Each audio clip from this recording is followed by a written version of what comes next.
gereja Tuhan 1 Timotius 3 ayat 13, karena mereka yang melayani dengan baik beroleh kedudukan yang baik, sehingga dalam iman kepada Kristus Yesus mereka dapat bersaksi dengan leluasa. Kami berkomitmen membangun gereja dan memperkaya kehidupan dengan nilai-nilai ketuhanan yang alkitabiah dan relevan. Gereja menjadi tempat kesembuhan bagi mereka yang terluka, dan itu menjadi salah satu komitmen kami untuk menyentuh mereka yang terluka. Kami merindukan sebuah gereja yang memberkati dengan standar yang terbaik. Mari saudara, kita menjadi berkat satu sama lain dan mencapai kehidupan yang terbaik. Selamat beribadah, Tuhan Yesus memberkati.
Sungguh besar setiamu, Kau nyatakan bagiku. Kau Bapa yang selalu mengerti isi hatiku. Kemuliaan-Mu Kau janjikan, aku tetap percaya, janji-Mu ajaib, terukir dalam kehidupanku. Ku berserah di jam kekuatanku, hanya Kau segalanya bagiku. Percaya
Senang sekali berjumpa dengan Anda. Selalu doa kami adalah menjumpainya dalam keadaan yang sehat dan diberkati Tuhan. Boleh kita mengawali perenungan firman Tuhan hari ini dengan doa. Tuhan yang hebat, Tuhan yang berkuasa, yang kami sembah di dalam nama Tuhan Yesus. Hati kami tenang ada di hadirat-Mu, karena kami tahu Engkau mampu mengalahkan segala sesuatu bagi kami. Tuhan, kiranya jika sebentar kami mendengar firman-Mu, biarlah kami mendengar dengan telinga hati kami yang terbuka lebar, dan hati yang baik untuk menjadi tanah yang baik, sehingga benih firman-Mu itu ditabur dan berbuah-buah lebat melalui kehidupan kami, sehingga hidup kami boleh menjadi berkat bagi orang-orang yang kami jumpai, orang-orang yang mengenal kami. Hidup kami memulihkan, hidup kami memerdekakan, membawa kesembuhan bagi mereka. Terima kasih Tuhan, di dalam nama Tuhan Yesus Allah kami hidup kami berdoa. Amin. Saudara, pernahkah Anda merasa tertolak, dijauhi, sendirian,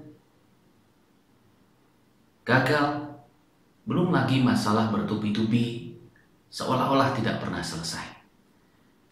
Mungkin Anda pernah mengalaminya dan sudah melaluinya, atau bahkan mungkin hari ini Anda justru masih mengalaminya. Perasaan yang tentu tidak enak. Perasaan tentu campur aduk gak karuan.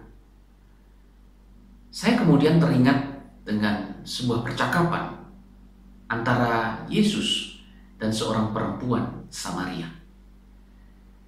Saya tidak akan membaca seluruh kisahnya, tapi saya mendorong Bapak Ibu Saudara boleh membaca nanti setelah ibadah selesai dari kitab Yohanes pasal yang keempat ayat yang pertama sampai yang ke-42. Kalau Bapak Ibu Saudara melihat di sana, ada satu percakapan yang cukup aneh. Percakapan yang tidak umum terjadi pada masa itu. Karena percakapan itu melibatkan seorang laki-laki dari bangsa Yahudi dengan seorang perempuan dari bangsa Samaria.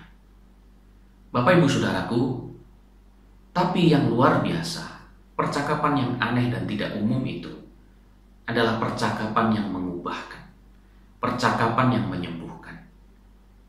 Nanti kita akan melihat bahwa wanita itu adalah seorang wanita yang gagal hidupnya, wanita yang tertolak, wanita yang punya segudang masalah. Mungkin seperti saudara dan saya hari ini. Pada saat tidak tahu harus berbicara kepada siapa, pada saat tidak tahu harus curhat ke siapa lagi, tiba-tiba Yesus datang. Dan lewat percakapan di pinggir sumur itu, yang sekaligus akan saya jadikan judul dari khotbah pada hari ini, percakapan di pinggir sumur mengubahkan hidupnya. Percakapan di pinggir sumur itu menunjukkan kepada saudara dan saya betapa Yesus sangat peduli, Yesus sangat mengasihi, dan Yesus siap menerima saudara dan saya apapun keadaan kita. Saya tidak akan membaca semuanya, saya akan melihat dan mengajak Bapak Ibu Saudara untuk membaca dari Yohanes pasal yang keempat ayat yang ke-7 saja.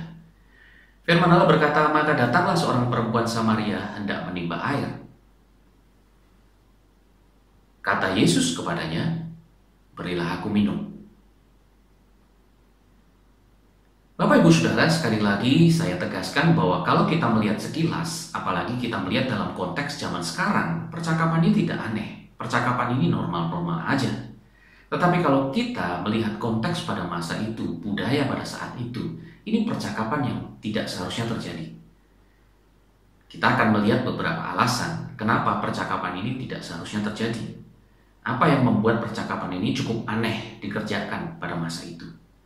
Kenapa percakapan di pinggir sumur ini dicatat oleh Alkitab untuk mengingatkan Bapak Ibu Saudara dan saya betapa besarnya kasih Tuhan kepada kita, umat manusia yang sudah jatuh di dalam dosa. Percakapan yang dikerjakan oleh Yesus dan perempuan Samaria itu tidak umum, saudara, pada masa itu. Alasan yang pertama adalah karena perempuan ini adalah bangsa Samaria. Menyandang status sebagai orang Samaria pada masa itu bukanlah hal yang terpandang di mata orang Yahudi.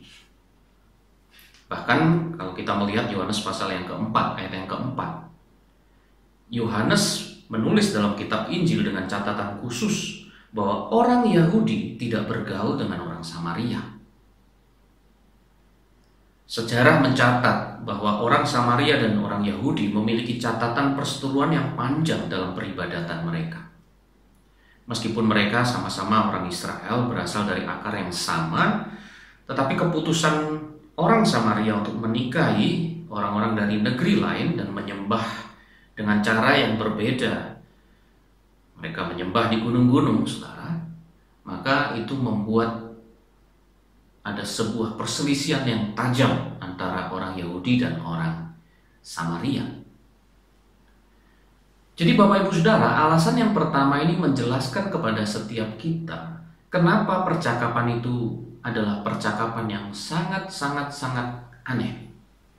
Bahkan nanti kita akan melihat, saudara, bahwa pada waktu perempuan itu mencari air di pinggir sumur, kemudian tiba-tiba Yesus menyapa dia dengan sapaan yang tadi baru saja kita baca di ayat yang ke-7, beri aku minum. Itu sangat aneh sekali. Karena sekali lagi orang Yahudi dan orang Samaria tidak berteman. Seolah-olah kalau ada orang Yahudi berteman dengan orang Samaria, itu dianggap orang Yahudi yang menyimpang, orang Yahudi yang tidak taat dengan agamanya. Dan pada masa itu, budaya pada saat itu, kalau kita sudah dianggap menyimpang, kita akan dijauhi.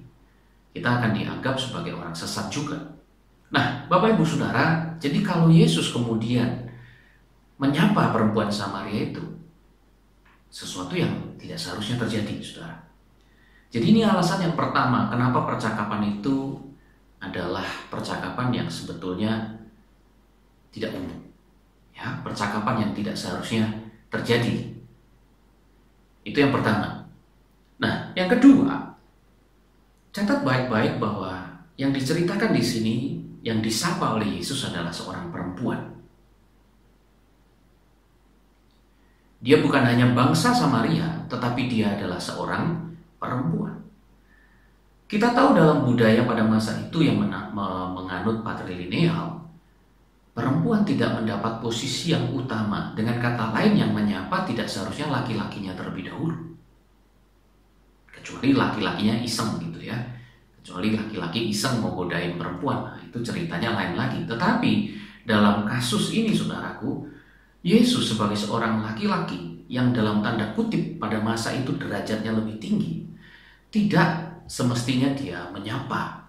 Tidak semestinya dia berbicara dengan perempuan itu. Jadi ada alasan yang kedua yang memperkuat.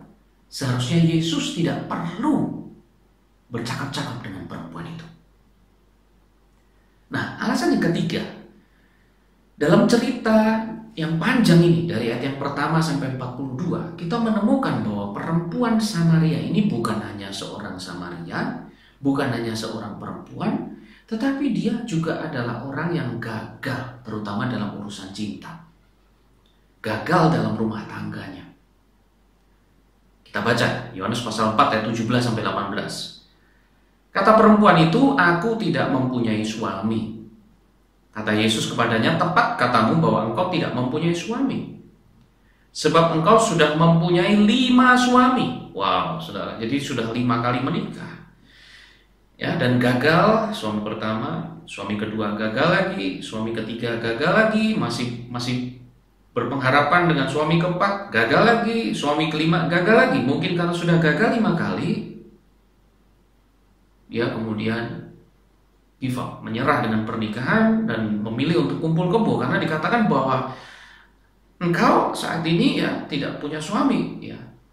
Yang ada padamu sekarang ya, jadi setelah menikah dengan 5 suami dan gagal, yang ada sekarang padamu, kata firman Tuhan, bukanlah suamimu. Dalam hal ini engkau berkata benar. Saudara bisa membayangkan seorang wanita yang 5 kali menikah dan gagal, dan pada saat dia berjumpa dengan Yesus, dia sedang hidup dengan seorang laki-laki yang tidak punya ikatan pernikahan dengannya. Wow. Jadi sudah seharusnya dengan 3 alasan ini perempuan itu merasa aneh dengan percakapan itu. Jadi saudara bisa melihat kenapa pada waktu perempuan itu disapa oleh Yesus dan Yesus bahkan meminta air minum kepadanya.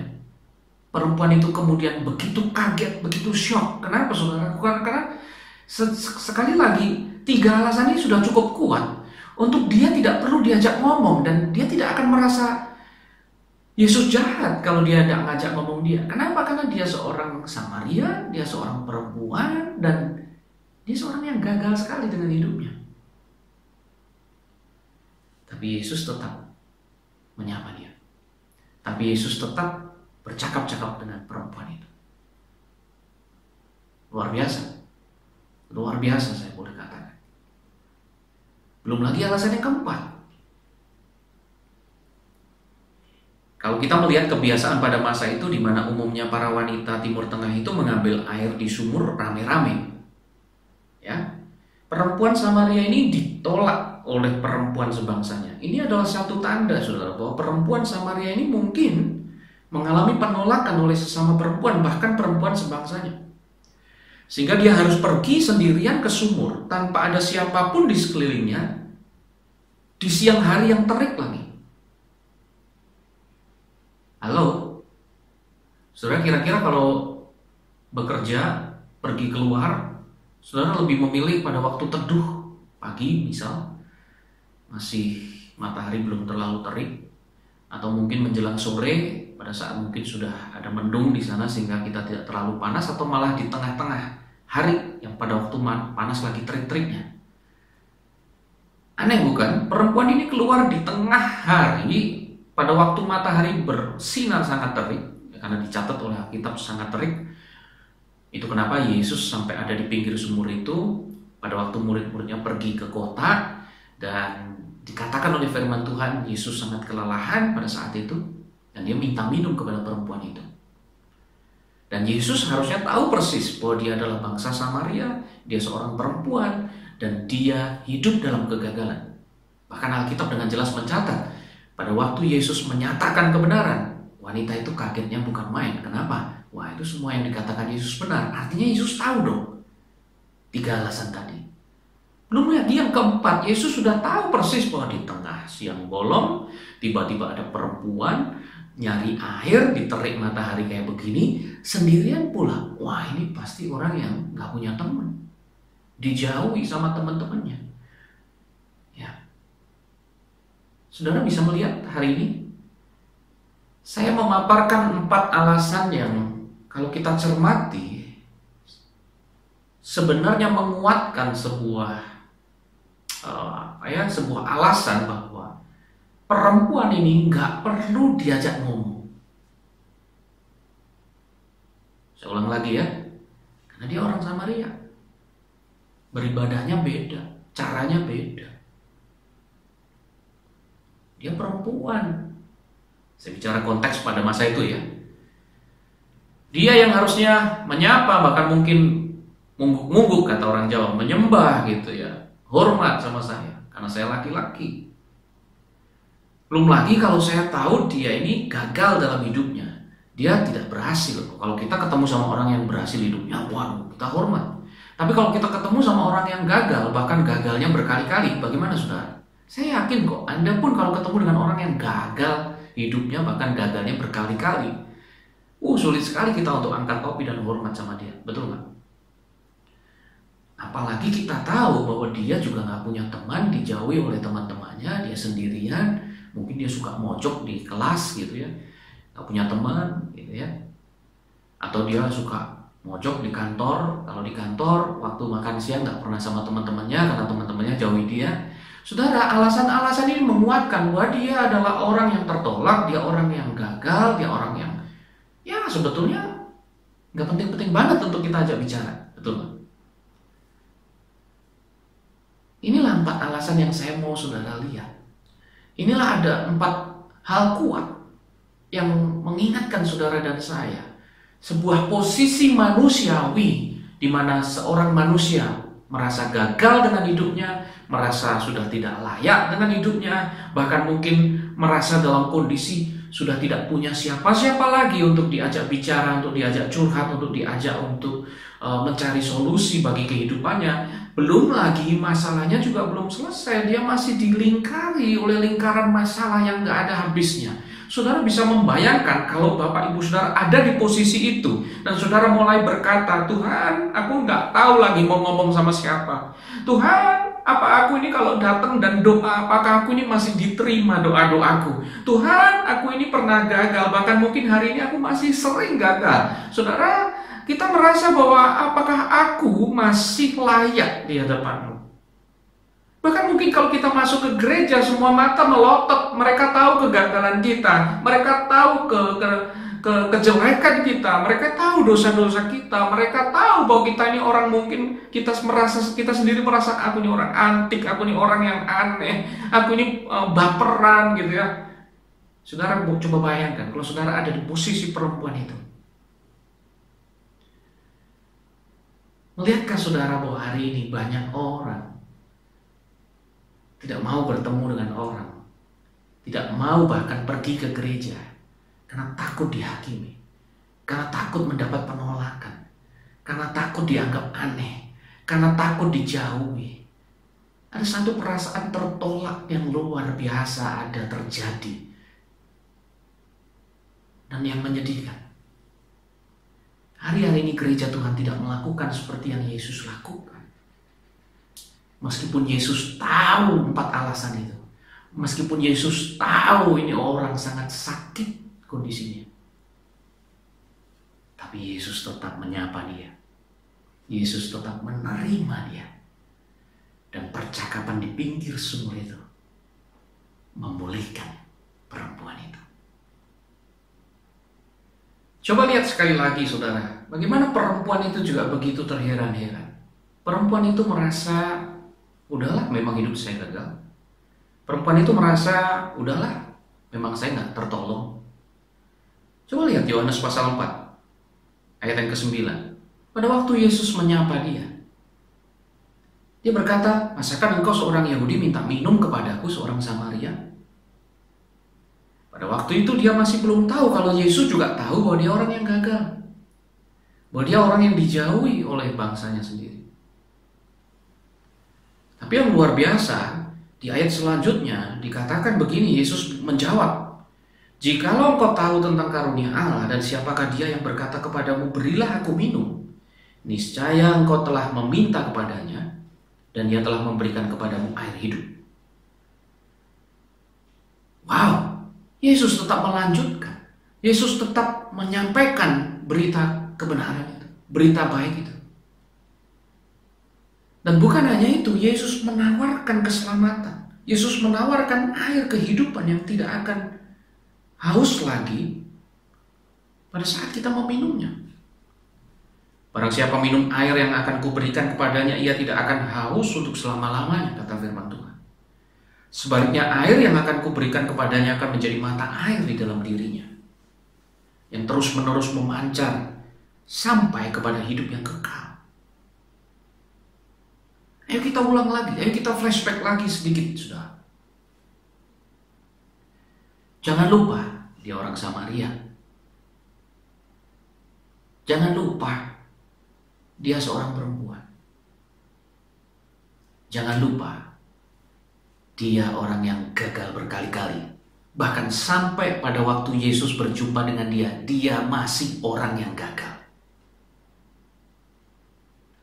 Jangan lupa, dia sendirian, tidak punya teman. Saudara, semua alasan itu tidak menggugurkan niat Yesus untuk membawa keselamatan di dalam hidupnya. Dengan cara yang sama yang Yesus lakukan kepada perempuan itu. Hari ini dia menyapa saudara dan saya. Adakah di antara saudara yang saat ini sedang tertolak? Ditolak oleh orang tuamu sendiri, ditolak oleh teman-temanmu, dijauhi. Adakah di antara Anda hari ini sedang merasa gagal? Gagal dengan hidup pernikahanmu, gagal dengan sekolahmu, gagal dengan skripsimu, gagal dengan ujianmu, gagal dengan tesmu, gagal dengan prestasi olahragamu, gagal dengan pekerjaanmu. Bahkan mungkin ada di antara saudara mungkin sudah mengalami PHK. Tidak diberi keterangan yang jelas, langsung di PHK. Sudah banyak hari ini saudara sedang merasa gagal, seperti perempuan Samaria itu. Bahkan mungkin adakah di antara saudara juga merasa selama ini menghadapi semuanya sendirian. Gak ada teman untuk cerita. Suami juga gak pernah dengar. Istri juga gak pernah ada waktu mungkin. Saudara sendirian. Tidak ada satupun yang dengarkan saudara. Hari ini Yesus berbicara. Hari ini Yesus menyapa saudara dan saya. Wow. Tapi saya masih gagal, Pak. Tapi saya masih berdosa. Bahkan baru saja sebelum ibadah saya masih punya niatan untuk berbuat dosa. Bahkan pada waktu saya tadi awal-awal dengarkan khotbah, pikiran saya masih pikiran yang jelek, pikiran yang kotor. Yesus tahu. Saudara tahu persis kita nggak bisa bohongi Tuhan.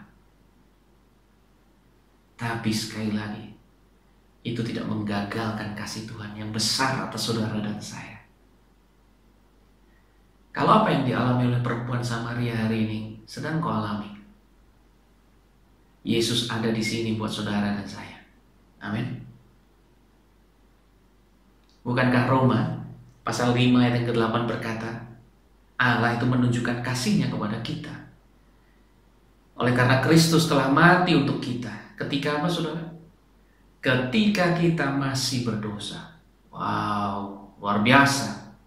Ketika kita masih berdosa, Kristus menunjukkan kasih-Nya. Ketika kita masih gagal, Kristus menunjukkan kasih-Nya. Ketika kita masih selingkuh, Kristus menunjukkan kasih-Nya. Ketika kita masih hidup dalam mencontek, membunuh, mengata-ngatai orang, memfitnah, mungkin juga kita mendustai anak kita, mendustai orang tua kita, bahkan kita kurang ajar sama orang tua kita masih berperilaku yang tidak patut kepada orang lain, kita masih membohongi suami kita suka mencuri uang perusahaan, kita masih melakukannya. Kristus berkata, Aku menunjukkan kasih-Ku kepadamu.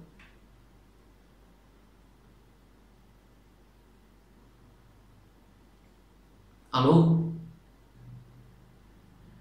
Saudara lihat percakapan di pinggir sumur ini menunjukkan kepada saudara dan saya sebuah percakapan yang membebaskan, percakapan yang melepaskan, percakapan yang menyembuhkan. Kenapa? Karena Kristus datang. Dia nggak sedang bicara tentang kegagalanmu, dia nggak sedang fokus tentang apa yang sudah kau perbuat.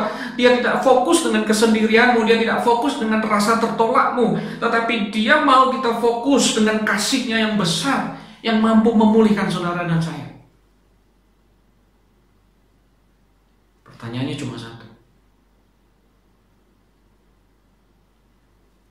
Maukah kita menerima Dia? Maukah kita mengalami kasih yang memulihkan itu? Saudara, Wahyu pasal 3 ayat 20 berkata seperti ini. Lihat, aku berdiri di muka pintu dan mengetuk. Halo saudara, dengar baik. Pejamkan matamu kalau perlu. Taruh tanganmu di dadamu kalau perlu, saat ini juga. Aku berdiri di muka pintu dan mengetok, kata Yesus. Jikalau ada orang yang mendengar suaraku dan membukakan pintu, aku akan masuk mendapatkannya dan aku akan makan bersama-sama dengan dia dan dia bersama-sama dengan aku. Wow. Dia nggak berkata aku berdiri di muka pintunya orang benar. Dia nggak berkata aku berdiri di muka pintu dan mengetok karena aku sudah ngecek ini rumahnya orang yang bertobat. Enggak. Dia hanya berkata aku berdiri di muka pintu dan mengetok. Jikalau ada orang yang membukakan pintu, maka aku akan masuk mendapatkannya. Wow. Aku akan masuk mendapatkannya. Aku akan masuk mendapatkannya. Aku akan masuk dan memeluknya. Aku akan masuk dan menggapainya. Aku akan masuk dan mengajaknya bercakap-cakap. Aku akan masuk dan menyembuhkannya. Aku akan masuk dan memulihkannya. Sekali lagi, jika hari ini ada di antara saudara yang merasa tertolak, merasa nggak punya teman, dijauhi, dihakimi, bahkan oleh orang gereja sekalipun, Yesus nggak lakukan itu. Yesus mau menyembuhkan dan memulihkan saudara. Itulah Yesus. Itulah Tuhan yang adalah kasih. Dia mau menyembuhkan, memulihkan saudara. Asal satu, seperti yang Yesus katakan pada perempuan itu. Jangan kau tolak dia, terima dia. Dan bukan hanya terima dia, tapi bertobatlah dari hidupmu yang jahat. Bertobatlah dari kesalahan-kesalahanmu. Maulah kita untuk mengizinkan Tuhan untuk membenahi kerusakan hidup kita. Apa yang keliru kita gak mau ulang lagi. Saya percaya ada Yesus yang proaktif, yang mau mengasihi saudara dan saya. Yang saya percaya kalau itu ditanggapi hari ini dengan sungguh-sungguh, Yesus mampu menyembuhkan hidupmu. Yesus mampu memulihkan hidupmu. Saudaraku, jangan lupa juga, kalau engkau sudah dipulihkan, kalau engkau sudah mengalami kesembuhan di dalam Tuhan, lakukan yang Yesus lakukan. Pesan juga bagi setiap kita gereja Tuhan. Jangan jadi gereja Tuhan yang rutinitas agamawi, tapi perilaku kita, sikap kita kepada orang yang tertolak, sikap kita kepada orang yang menyendiri, orang yang lagi punya masalah, orang yang lagi sakit, orang yang lagi gagal, tidak seperti yang Yesus lakukan. Tidak sedikit banyak orang hari ini gak mau ke gereja, gak mau ke care, gak mau ke persekutuan, gak mau ke komsel, gak mau ke ibadah. Kenapa? Karena mereka melihat bahwa orang Kristen sendiri gak punya kasih. Orang Kristen kasihnya cuma sama orang-orang yang mapan, yang enak hidupnya, yang kelihatannya sukses, yang sudah berhasil, yang sudah bertobat. Saudara, kita dipanggil untuk orang-orang yang sakit. Kita dipanggil untuk orang-orang yang terhilang. Jadi kalau kita sudah dipulihkan, pulihkan mereka yang masih belum dipulihkan. Seperti yang dilakukan wanita Samaria itu. Saat Yesus proaktif memanggil dia, saat Yesus proaktif menawarkan keselamatan kepadanya, dan dia berkata, aku mau minum air itu. Nggak berhenti di sana. Perempuan itu kemudian pergi memberitakan Yesus kepada orang seluruh kampungnya. Dan yang luar biasa begini, orang kalau sudah terkenal gagal, orang sudah terkenal rusak, begitu hidupnya berubah, hidupnya bertobat, biasanya akan membawa pertobatan yang luar biasa kepada orang-orang di kanan kirinya. Karena orang-orang sudah tahu, wah ini orang yang gagal dengan pernikahannya, 5 kali bersuami gagal, bahkan sekarang kumpul kebor dengan laki-laki yang gak jelas asal-usulnya mungkin. Wah ini perempuan Samaria, bukan orang Yahudi. Oh ini perempuan, bukan laki-laki. Dan dia gak punya teman. Tapi pada waktu dia beritakan kebenaran itu, Alkitab mencatat, kalau nanti kita baca sampai 42, banyak orang menjadi percaya karena perempuan Samaria ini. Saya percaya kita semua mungkin punya latar belakang seperti perempuan Samaria ini. Dan itu tidak menggagalkan Tuhan untuk memakai saudara dan saya membawa kemuliaan bagi namanya. Demikian doa saya. Saya berdoa hari ini pada saat Yesus memanggil saudara, saudara dengar suara ketokan pintu hati, dan saudara bukakan itu untuk Yesus. Saya juga berdoa pada saat saudara sudah dipulihkan, jangan berhenti berkarya, memberitakan kabar baik, terutama bagi mereka yang masih hidup dalam kegelapan. Tuhan memberkati saudara. Tuhan akan memampukan saudara. Tuhan menyembuhkan, melepaskan kita secara penuh. Kita berdoa. Haleluya Yesus, haleluya. Saudaraku, mungkin adakah di antara engkau hari ini baru saja engkau mendengar tentang Yesus, dan engkau mau berkata, Tuhan, aku perlu Engkau. Tuhan, aku tertolak. Tidak ada yang mau menerima aku. Aku gagal dalam pernikahanku, aku gagal dalam bisnisku, aku gagal dalam banyak hal. Bahkan hari ini pun aku masih gagal. Mungkin ada di antara saudara juga berkata, aku gak punya teman, aku gak tahu harus cerita ke siapa. Tuhan, tolong aku. Boleh saudara berdoa bersama-sama dengan saya. Katakan, Tuhan Yesus, ini aku. Jadilah Tuhan, jadilah juru selamat di dalam hidupku. Aku mau air hidup itu. Aku mau firman-Mu. Supaya aku mengalami bukan hanya kehidupan yang nyata hari ini aku alami dalam dunia ini, tetapi aku mengalami kehidupan yang kekal di dalam Engkau.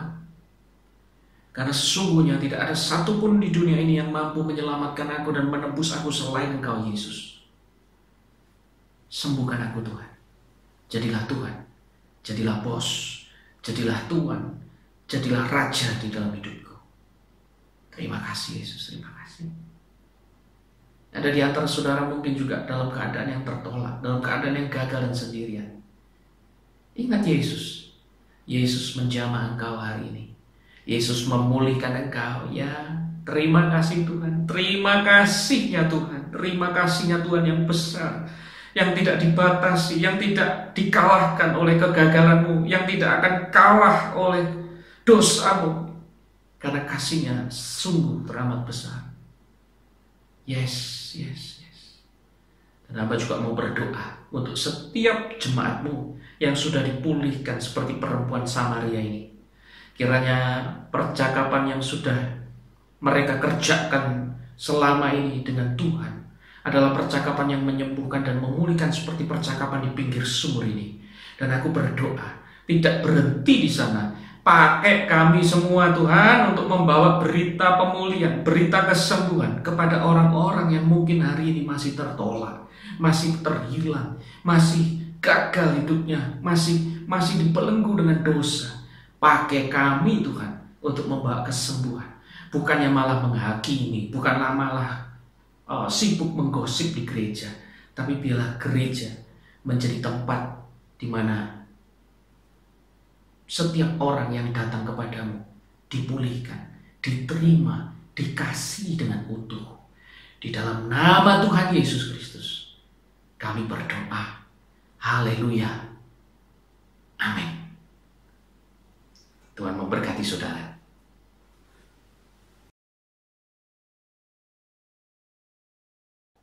Gereja Tuhan, angkatlah kedua tanganmu tinggi, terimalah berkat dari Allah Bapa, Allah Putra dan Allah Roh Kudus, yaitu berkat di dalam nama Tuhan Yesus Kristus. Kasih Allah yang besar sudah memulihkan engkau, kasih Allah yang besar menerima engkau, dan kiranya hidup kita boleh dibawa kepada Tuhan dengan seluruh hati yang penuh dengan pertobatan. Dan aku berdoa, engkau akan dipakai Tuhan kemanapun kau pergi, apapun yang kau kerjakan disertai, diberkati Tuhan. Dan engkau dipakai Tuhan untuk memberkati mereka-mereka yang masih di dalam kondisi terhilang, tertolak, tidak punya siapa-siapa. Biarlah hidupmu menjadi jawaban, hidupmu menjadi alat Tuhan, sehingga mereka juga boleh berjumpa dengan Tuhan. Di dalam nama Tuhan Yesus Kristus, berkat Tuhan tinggal atasmu dan seluruh keluargamu dan pekerjaanmu, studimu, dan apapun yang kau lakukan dan kerjakan. Di dalam nama Tuhan Yesus. Amin.